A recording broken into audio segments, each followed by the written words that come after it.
I remember I screamed really loud right at that point, and I remember Michael kind of jerked because he was the main actor. He was being paid a lot of money. Kevin Costner, at 69, has left an unbelievable fortune for his family. From grass to grace stories used to be motivating, but challenges usually characterize the growth process and subsequent success. The story of Kevin Costner is inspiring but also devastating, as he wasn't fortunate in some aspects of his life.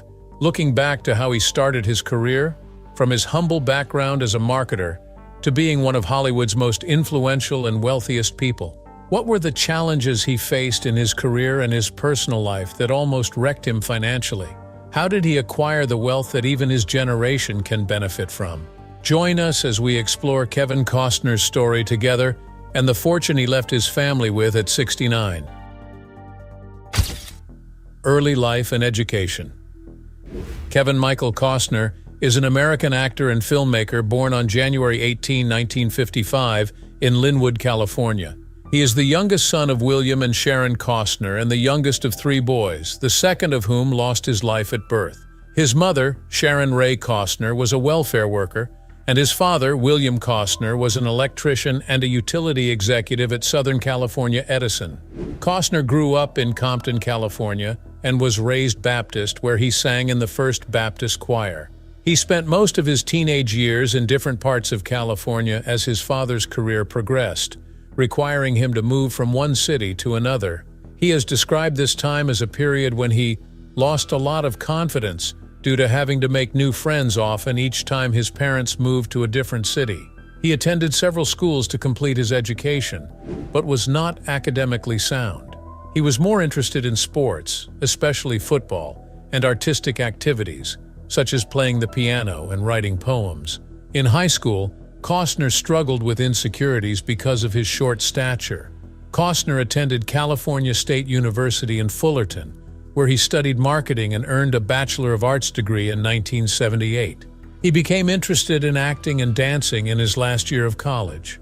After he graduated from college in 1997, he took up a marketing job despite desiring a career in acting. He spent years as a struggling performer, which made him indecisive about whether he wanted to be an actor, who later gave him the motivation and advice that he could be and do whatever he wanted if he could only be determined. Keep watching to find out. Luckily for him, he accidentally met with actor Richard Burton on his plane ride home from Puerto Vallarta, where he and his newly wedded wife Cindy honeymooned. Costner didn't hesitate to approach him and seek his advice. Burton encouraged him to pursue acting seriously if he wanted to be an actor. Costner further asked Burton if being an actor without experiencing turmoil in one's private life was possible. According to Costner, Burton replied that he thought it was possible. Costner acknowledged Burton as the person who inspired him to become an actor. After he met with Burton, he started taking acting lessons seriously 5 nights a week with the support of his wife. He took up different jobs that allowed him to develop his acting skills by paying his tuition, including working on fishing boats, working as a truck driver, and giving tours of movie stars' Hollywood homes. This work supported his family while Costner attended auditions. This marked the beginning of his career. Keep your eyes glued to your screen as we explore his career successes and failures in the video. Acting career. Costner's acting career began in the early 1980s when he made his film debut in the 1981 film Malibu Hot Summer, a low-budget film that barely received any attention. He was a friend of director Lawrence Kasdan, who promised him a role in a future project. After appearing in cameos and minor roles in some of his early films, his breakthrough role came in 1985 with the film Silverado, a Western drama directed by Lawrence Kasdan. This role helped establish him as a rising star in Hollywood. He also starred in smaller films like Fandango and American Flyers that year, and appeared alongside Kiefer Sutherland in an hour-long special episode of Steven Spielberg's Amazing Stories. In 1987, he appeared in the movie The Untouchables, in which he portrayed the role of Elliot Ness, a federal agent. This was another turning point in his career. He followed it up with breakthrough film performances such as No Way Out, where he starred in a lead role, Durham, a baseball-themed movie produced in 1988, and Field of Dreams in 1989, all of which solidified his status as a star actor. In 1990, he formed TIG Productions, where he partnered with producer Jim Wilson. TIG's first production film was the epic Dances with Wolves, which Costner directed and starred in, establishing him as an exceptional director and producer. This film was nominated for 12 Academy Awards and won 7, including 2 awards personally. He also starred in Revenge along with Anthony Quinn and Madeline Stowe, which Tony Scott directed. Costner produced and played the title role in the action-adventure film Robin Hood, Prince of Thieves in 1991. The film received mixed reviews but was a success at the box office. He then starred as District Attorney Jim Garrison in the Oliver Stone-directed political epic thriller JFK in 1991. The film gained significant controversy for its historical inaccuracies, but was praised for its style, direction, and performances. Costner was nominated for the Golden Globe Award for Best Actor in Motion Picture Drama for his role in the film. The following year, in 1992, he and Whitney Houston starred in the romantic film The Bodyguard, which he produced. The drama was a pop culture sensation, and it earned him financial success. In 1993, he produced A Perfect World, where he starred as a criminal in the movie. And in 1994, he and Elijah Wood starred in the drama film The War. The film seemed to gain attention from both fans and critics. Do you know that Kevin Costner also encountered career fluctuations at some point in his life? Well, let's check that out. Costner produced the post-apocalyptic Waterworld in 1995. He faced tremendous challenges from the film's start of production to even after its release. The filming took place on the open ocean on specially built platforms. One sank but was later recovered. Also, the cast and crew battled seasickness and the elements, which sometimes delayed the production. After its release, the movie opened strong with $21 million on its first weekend, but received lots of criticisms from movie lovers regarding it as a failure. Costner also directed The Postman in 1997, which was regarded as an artistic failure and a commercial disappointment, and primarily regarded by critics. Reviews for The Postman were far worse, and it won 5 Golden Raspberry Awards, including Worst Picture, Worst Actor, and Worst Director for Costner. His career revived in the year 2000 with 13 Days, in which he portrayed Kenneth O'Donnell, a top advisor to John F. Kennedy. In 2003, The Western Open Range, which he directed and starred in, received critical acclaim and was a surprise success commercially. On the 6th of September 2006, Costner was honored when his hand and footprints were set in concrete in front of Grauman's Chinese Theater, alongside those of other celebrated actors and entertainers. His love for baseball games made him receive some of his best reviews for his supporting role as retired professional baseball player Denny Davies in The Upside of Anger, for which he also received a nomination from the Broadcast Film Critics Association and won the San Francisco Film Critics Circle Award for Best Supporting Actor. In 2008, his TIG Productions company closed and was changed to Treehouse Films. In 2010, he appeared in The Company Men alongside Ben Affleck, Tommy Lee Jones, and Chris Cooper. It debuted at the Sundance Film Festival and received good reviews. It was released in cinemas worldwide in January 2011. The film was considered to be an Oscar contender but did not get a nomination. After 7 years of not directing movies, Costner announced in 2011 that he would return to the director's chair with A Little War of Our Own. He was also about to team up again with director Kevin Reynolds in Learning Italian. No updates have been released about either film since their original production announcement.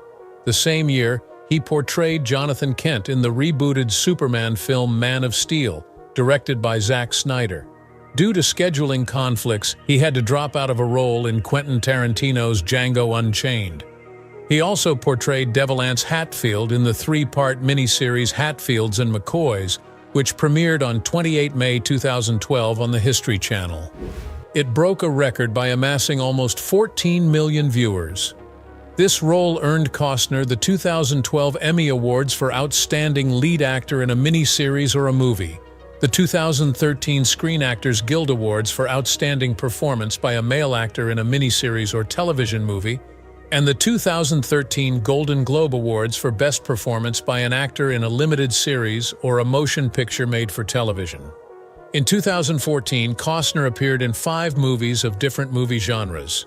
He appeared in the spy movie Jack Ryan, Shadow Recruit as Thomas Harper, a mentor for the series' title character. He starred in the thriller 3 Days to Kill and the drama Draft Day. He produced and starred in Black or White Movie, which premiered at the 2014 Toronto International Film Festival and opened in the United States in 2015. Finally, that year, he acted in the documentary The Man Who Saved the World. In 2015, Costner played Coach Jim White in the inspirational sports drama film McFarland, United States of America, about cross-country running. In 2016, he had a prominent supporting role in Hidden Figures, where he played the fictional character Al Harrison, a National Aeronautics and Space Administration Space Task Group supervisor. In 2016, he started producing his television series Yellowstone, in which he starred, marking the first regular television series role of his career. He found more success on the small screen with Yellowstone. The drama has the veteran actor starring as John Dutton, owner of a sprawling ranch, with a cast that includes Kelly Riley, Luke Grimes, and Wes Bentley as his children. He starred with Jessica Chastain in Molly's Game in 2017. In June 2019, when Season 2 of Yellowstone premiered, it was announced that the series would return for a 3rd season on Paramount Network. He then went in a different direction after years of leading many roles, voicing the character of Enzo the dog in The Art of Racing in the Rain in 2019. It was the first voiceover film in his career. Again in 2019, he starred in Netflix's The Highwayman as Frank Hamer, the former Texas Ranger, who spearheaded the successful hunt of the infamous crime duo of Bonnie Parker and Clyde Barrow. In August 2022, Costner began production on Horizon, an American saga, a Western epic that will be split into at least 4 films, each with just 3 hours in length. Costner was the director of the project and said the film was proposed as an event television series. Production on the first film was fast and completed in November 2022. Production of the subsequent film started in May 2023, and in that same year, he bagged a Golden Globe Award for his performance in the series Yellowstone. Aside from his acting career, Costner is also involved in other professions. Let's delve into that aspect. Musical career. Back in 2005, Costner turned to one of his other passions, music. He founded a country rock band called Kevin Costner and Modern West with the encouragement of his wife, Christine, his second wife. Yes, he married a second wife, so stay tuned. We'll unveil Kevin Costner's relationships and marriages later in the video. Costner's music band released 4 albums. Untold Truths was released on the 11th of November 2008 on Universal South Records. Their second album, Turn It On, was released in February 2010 in Europe and was supported by a European tour. Their third album, From Where I Stand, was released in 2011, and Famous for Killing Each Other, their fourth album, was released in 2012. The group also performed at events like the National Association for Stock Car Auto Racing, Sprint Cup Series races at Daytona International Speedway and Charlotte Motor Speedway in Concord, North Carolina. In October 2007, they began a worldwide tour that included shows in Istanbul and Rome.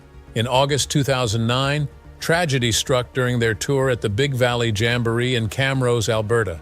Costner and the band were scheduled next on stage when a severe thunderstorm struck, causing the stage and stands on the main stage to collapse. One person was reported dead, and 40 were injured. An auction was later held to raise money for the 2 young sons of the woman who lost her life. A dinner with Costner was auctioned off for $41,000. 2 guitars, one autographed by Costner, helped raise another $10,000 each. A total of $61,000 was raised to compensate the deceased woman's sons. In July 2012, the band performed in Halifax, Nova Scotia at the 20th annual TELUS World Skins Game in support of the IWK Health Center Foundation, donating a guitar autographed by Costner. Their most recent album, Tales from Yellowstone, was written by Costner and his co-writers. Songs from the album were featured in Season 3 of the hit television series Yellowstone. However, despite his career successes, his personal life took a different turn. We'll soon delve into the mysterious fortune the renowned actor and producer left his family, but before then, sit back and watch the hurdles he went through in his relationships. His personal life. In 1975, while in college, Costner started dating fellow student Cindy Silva, and they married 3 years later. During their marriage, they had 3 children: Ann Clayton, born in 1984, Lily McCall, born in 1986, and Joseph Tedrick, born in 1988.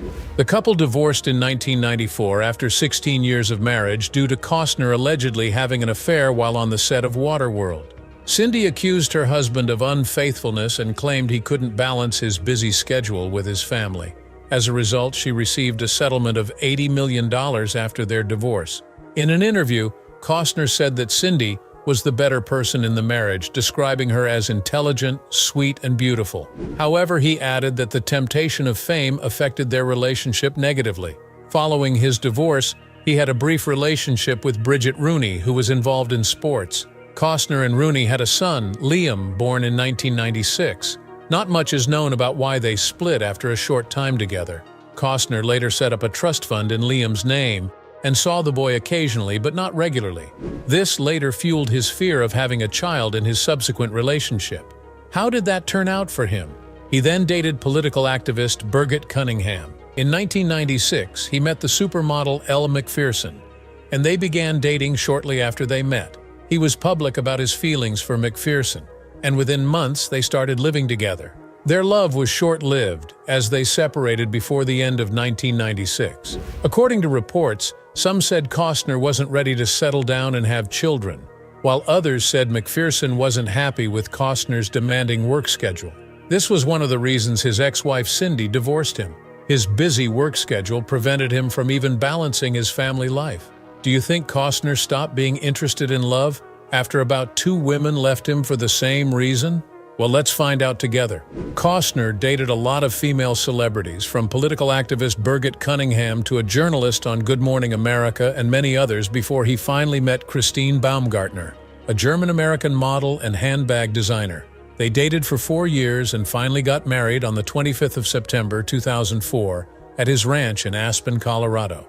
Christine almost broke up with Costner because he was afraid of having children. He didn't want to be an ineffective father because he was already a dad of 4 children and rarely saw them. But Christine wanted children. He later reassured himself that his love for Christine was more significant than his fears. 3 years after they married, Costner and Christine welcomed their first son, Caden Wyatt, in May 2007.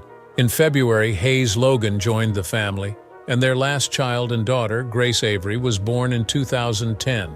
They had 2 sons born in 2007 and 2009, and a daughter born in 2010. In May 2023, Baumgartner filed for divorce. They finalized their divorce on the 22nd of February 2024. We will explore this better later in the video. Aside from Costner being an actor and a musician, he is an avid baseball fan and even played in celebrity baseball games alongside professional players. Costner is a licensed pilot who enjoys flying small planes in his free time, showcasing his versatility beyond acting.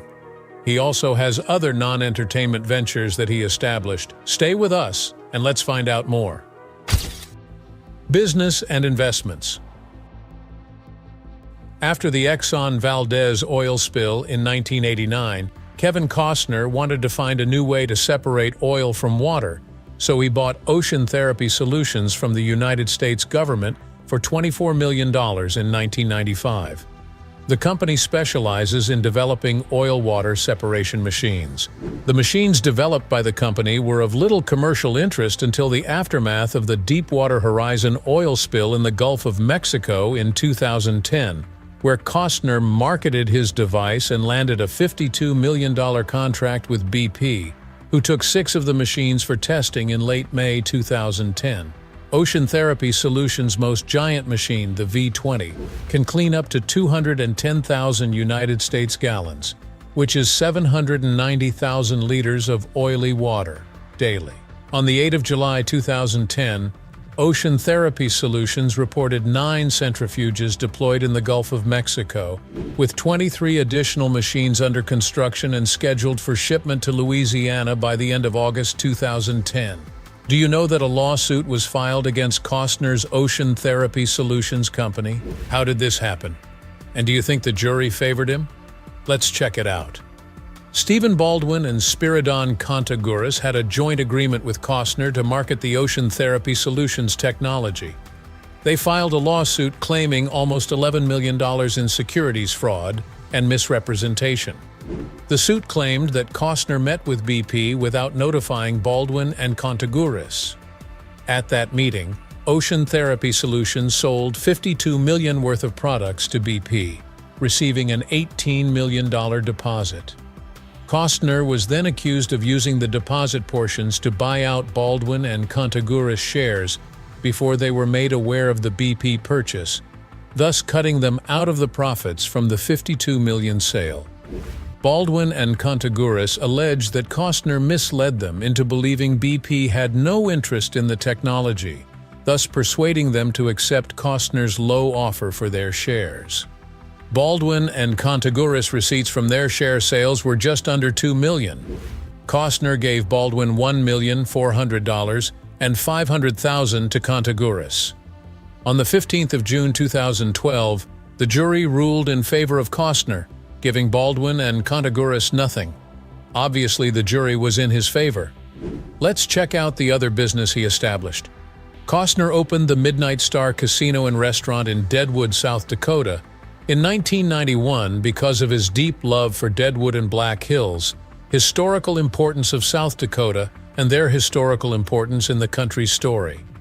At the start of the restaurant, he hired Francis and Carla Caneva to manage the establishment, gave each of them a 3.25% ownership, and paid them salaries and bonuses. He later terminated their employment in July 2004 due to the restaurant not generating enough revenue and asked them to agree to an amicable disassociation. When they declined, Costner dissolved the partnership and hired an accountant who determined its fair market value to be $3,100,000. The Canevas sued Costner to buy their shares based on twice that amount or sell the company on the open market. Costner closed the establishment in 2017 and sold it in 2020. Several years back, on the 6th of June 2004, Costner opened Tatanka, the story of the bison 1 mile south of Deadwood, South Dakota, hoping it would be an educational and emotional place for people to learn about America's westward expansion.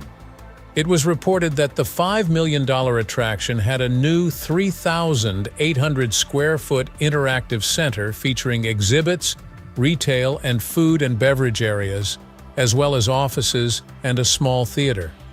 The visitor center came with great features like graphics and text about the bison and the relationship of the Plains Indians to the animals, describing historically hunting and now raising them for food and clothing, among other things. The centerpiece consisted of a bronze sculpture depicting a buffalo jump by Hill City artist Peggy Detmers, depicting 14 bronze bison running from their pursuers and 3 bronze Lakota riders on horseback. 3 of the massive bison are posed in midair, cascading over the face of a cliff. Costner commissioned the bronze sculpture work in 1994 from Peggy Detmers. Costner joined Woody Sears as an investor, co-founder, and podcast narrator for audio. This audio entertainment and immersive storytelling road trip app first launched as Here in 2020. Costner narrated some of the audio stories the iPhone subscription app provided for travelers on road trips across the United States who wanted to hear about the people, places, and histories they encountered on their travels.